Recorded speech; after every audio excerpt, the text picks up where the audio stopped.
1969, ARPANET voit le jour. C'est le premier réseau à transfert de paquets. Un paquet, c'est un message découpé en petits morceaux. Ils sont envoyés séparément et peuvent emprunter des chemins différents pour arriver à destination. Ce qui permet de faire transiter plusieurs messages en même temps sur le réseau. La DARPA, à l'origine d'ARPANET, c'est une agence du département de la défense des États-Unis. Ce projet était donc à l'origine un réseau militaire. La première fois qu'il a été utilisé, c'était en 1972, lors d'un test de communication entre l'université de Californie et de Stanford. Ce projet a été abandonné en 1990 et il est à l'origine d'Internet tel que nous le connaissons aujourd'hui. C'est désormais un réseau public et mondial qui nous permet de pouvoir partager, créer tout ce que l'on souhaite. En fait, ce que tu as vu au début, ça fonctionne pas du tout comme ça Internet. Ce petit récit fait partie des éléments qu'il faut savoir dans ce domaine. Ça fera pas de toi un expert, mais ça te permettra d'avoir les bases pour comprendre pourquoi on en est là aujourd'hui. L'objectif est de te donner toutes les bases de manière à pouvoir te lancer dans ce domaine, consolider ton apprentissage si tu es déjà en formation ou reconversion pro, ou tout simplement savoir si ce métier est fait pour toi. Pour les prérequis, il n'y en a pas, du coup on passe à la suite. En réalité, le web et Internet sont deux choses différentes. Comme on l'a vu un peu plus tôt, Internet c'est un réseau de communication. Ce réseau, il est composé de millions de serveurs qui sont répartis un peu partout dans le monde dans ce qu'on appelle des data centers. Ils sont reliés entre eux grâce à des câbles sous-marins, même terrestres. Donc c'est de la fibre optique, la technologie qui est utilisée. Ça permet de pouvoir envoyer l'information à la vitesse de la lumière. Pour communiquer entre serveurs, ce qu'on a besoin, donc c'est un protocole. Et le protocole, tu le connais forcément, il s'appelle le HTTP. HTTP signifie Hypertext Transfer Protocol. C'est ça qui permettra de pouvoir communiquer avec un serveur web. Lorsque on veut envoyer des emails ou en recevoir, on va plutôt utiliser ce qu'on appelle ici le SMTP. Le SMTP pour Simple Mail Transfer Protocol. Dans la réception, on a après les serveurs POP, IMAP, c'est encore autre chose. Le H de HTTPS, c'est Secure. C'est une version sécurisée de HTTP. Ça amène du chiffrement, donc dans les données qui vont être envoyées à un serveur web. C'est parfait pour le paiement en ligne, par exemple. On pourrait parler de l'écosystème pendant longtemps, mais là, pour le moment, c'est suffisant. On y reviendra un petit peu lorsqu'on va aborder des éléments un peu plus complexes. Pour le moment, on passe à la suite. Dans ton quotidien, tu utilises le web tout le temps, que ce soit pour consulter tes emails, regarder Netflix, jouer aux jeux vidéo ou même acheter des produits en ligne. En fait, sans le savoir, tu utilises ce qu'on appelle un client web. Le client web, c'est la technologie qui permettra de pouvoir ici communiquer avec le serveur de manière visuelle. Tu en as partout, dans ton téléphone, ton ordinateur, tu l'as également dans les bornes, dans les fast-foods. En fait, le client web, c'est le navigateur. Tu connais forcément Google Chrome, Firefox, Safari ou encore Microsoft Edge. Ce sont des navigateurs web qui permettent de pouvoir justement échanger avec ces serveurs.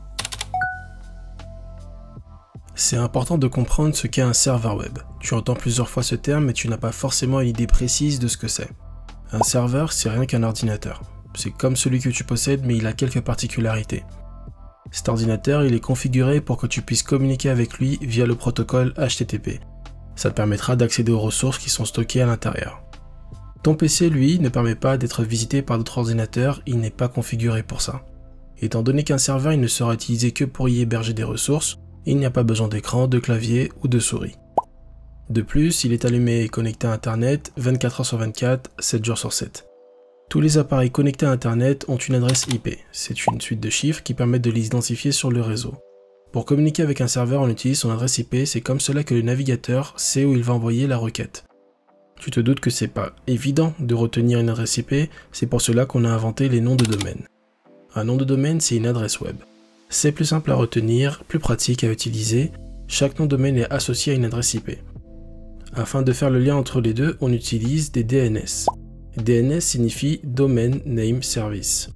C'est comme un annuaire téléphonique mais pour les noms de domaine et les adresses IP. Lorsque tu saisis une adresse web dans ton navigateur, il va d'abord interroger les DNS pour récupérer l'adresse IP du serveur. Une fois que c'est fait, il va envoyer la requête au serveur et cette requête va te permettre de pouvoir accéder aux ressources qui sont dessus. Cette ressource peut être une page web, une image, une vidéo ou même un fichier PDF. C'est comme cela que le client web, donc le navigateur, te permet de communiquer avec un serveur web.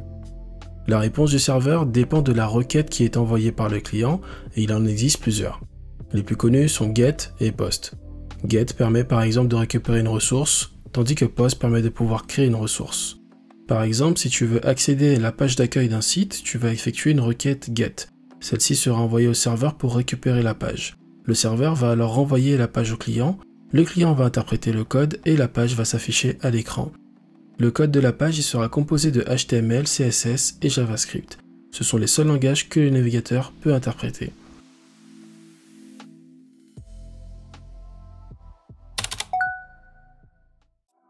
Créé en 1990 par Tim Berners-Lee, le HTML est un langage de balisage. Il permet de structurer et de mettre en forme des documents. Tim, il est aussi l'inventeur du protocole HTTP, il est l'inventeur du HTML, du premier serveur web et aussi du premier tutoriel. C'est un peu le papa du web. Ces documents sont appelés des pages web. Elles sont conçues pour être lues par un navigateur web. Les navigateurs peuvent interpréter le HTML et l'afficher à l'écran. C'est pareil pour le CSS et le JavaScript. On appelle cela le rendu, c'est le résultat de l'interprétation du code par le navigateur. L'acronyme HTML signifie Hypertext Markup Language. Il est composé de balises comme son nom l'indique, et ces balises, ce sont des éléments qui vont permettre de structurer le contenu d'une page. Il existe de nombreuses balises pour de nombreux usages. Les principales sont celles qui vont définir une page. On retrouve par exemple doctype qui va ici spécifier la version d'HTML qu'on utilise. Aujourd'hui, nous sommes à la version 5, mais pas besoin de le préciser, le navigateur le fait pour nous. La balise HTML, c'est la balise racine. Elle permet de définir le début et la fin d'une page web.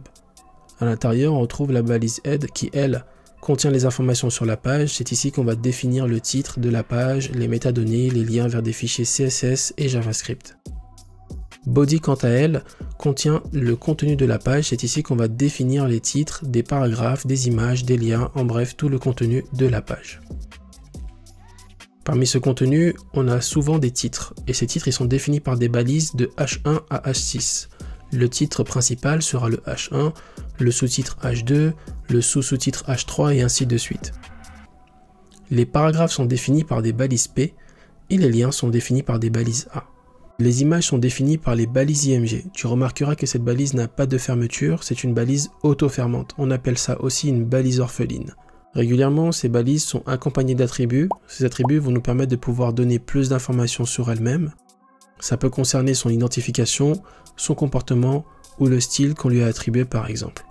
Pour finir sur le HTML et pour en faire un bon usage, tu dois privilégier les balises sémantiques. Ces balises vont permettre de donner du sens au contenu de la page. Elles sont souvent utilisées par les moteurs de recherche pour mieux référencer les pages, alors fais-en bon usage. C'est en 1994 que Håkon Wiumli et Bert Bos créent le CSS. C'est un langage de style, il permet de mettre en forme les documents HTML. Par mettre en forme, on parle ici du design de la page. C'est ça qui va permettre de pouvoir la rendre plus agréable à lire et à utiliser. L'acronyme CSS signifie Cascading Style Sheets. Il est composé de sélecteurs et de propriétés. Les sélecteurs permettent de cibler des éléments HTML et les propriétés permettent de définir le style de ces mêmes éléments. Afin de cibler un élément HTML, on va utiliser les attributs class ou ID où on peut cibler directement la balise par son nom. Pour définir le style, on utilise les propriétés et elles vont être composées d'un nom et d'une valeur. Par exemple, pour définir la couleur d'un texte, on utilise la propriété color. Toujours dans le même exemple, pour pouvoir modifier la police d'écriture et la taille du texte, on utilise les propriétés font family et font size. Comme tu peux le voir, les propriétés sont séparées par des points-virgules. C'est indispensable pour que le navigateur puisse interpréter le code par la suite. Il existe des centaines de propriétés et des valeurs, il y en a autant. Donc pour les apprendre, ce que je te conseille, c'est 3 documentations. La première s'appelle la MDN, c'est la documentation officielle de Mozilla. C'est la fondation qui développe Firefox. C'est une référence dans le domaine et tu trouveras vraiment tout ce qu'il faut savoir sur le HTML et le CSS. La seconde, c'est cssreference.io. C'est une documentation qui est plus visuelle et plus agréable à lire. Et la troisième, c'est htmlreference.io. C'est la même chose mais pour le HTML. Netscape, c'est le nom d'un des premiers navigateurs web créés dans les années 90. À cette époque, c'était la course au premier navigateur web qui pourrait embarquer le plus de fonctionnalités. Pour cela, il fallait un langage de programmation, car le HTML et le CSS, ce sont des langages de développement web, donc on ne peut pas faire de la programmation avec.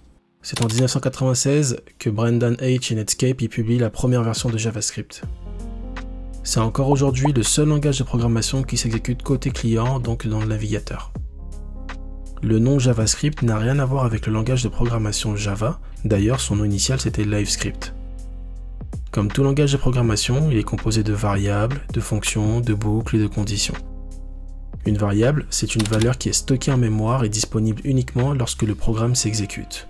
La variable, elle peut contenir une valeur de différents types, comme un nombre entier, un décimal, une chaîne de caractères, un booléen ou encore un tableau. En JavaScript, on utilise le mot-clé let pour déclarer une variable. Il y a également le mot-clé const, lui par contre ce sera pour déclarer une constante, c'est une variable dont la valeur ne changera pas. Une fonction, c'est un bloc de code qui permet d'exécuter une ou plusieurs actions. Ces actions, on les appelle des instructions. Le langage JavaScript est composé de nombreuses fonctions nativement, ce qui permet de faire beaucoup de choses. Par exemple, on dispose de la fonction log. C'est aussi appelé une méthode. Elle permet d'afficher un message dans la console du navigateur. La console, c'est un outil qui permet de débugger le code et c'est très utile pour comprendre ce qui se passe dans son application. Tu trouveras la console dans les outils de développement du navigateur, c'est disponible par défaut. Pour cela, il suffira de faire un clic droit sur une page et d'aller sur Inspecter. Pour afficher un message dans la console, on utilise donc log et ici on lui passera un message en paramètres.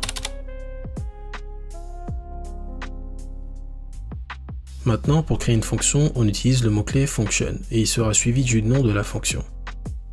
À l'intérieur des accolades se trouveront les instructions qui seront exécutées uniquement si la fonction est appelée. Les fonctions ne sont pas exécutées par défaut, il faut les appeler et pour cela, il suffit d'utiliser leur nom et si on a des paramètres, on les mettra entre les parenthèses. Une boucle, c'est un bloc de code qui permettra aussi d'exécuter une ou plusieurs instructions, mais par contre de manière répétée. C'est très utile pour éviter du coup de faire plusieurs fois le même code. Il existe plusieurs types de boucles, les plus connus sont les boucles for et les boucles while. La boucle for, elle permet d'exécuter une ou plusieurs instructions avec un nombre défini, tandis que la boucle while permettra d'exécuter la même chose, mais seulement si la condition est vraie. Pour donner des résultats différents dans notre application, on va utiliser des conditions. Les conditions, ce sont des blocs d'instructions qui vont s'exécuter que si la condition est remplie, et pour cela, on utilise le mot-clé if. JavaScript est un langage de programmation qui est très populaire. Il est utilisé par des millions de devs à travers le monde. Sa popularité est en grande partie due au fait qu'il est le seul langage de programmation qui s'exécute côté client, mais également car depuis 2009, grâce à Node.js, il peut s'exécuter côté serveur. Pour en apprendre davantage sur le JavaScript, tu as la même documentation que pour le HTML CSS, à savoir la MDN de Mozilla. Dans la prochaine vidéo, on abordera tous les concepts côté serveur. Pour le moment, n'oublie pas de t'abonner à la chaîne et de mettre un like.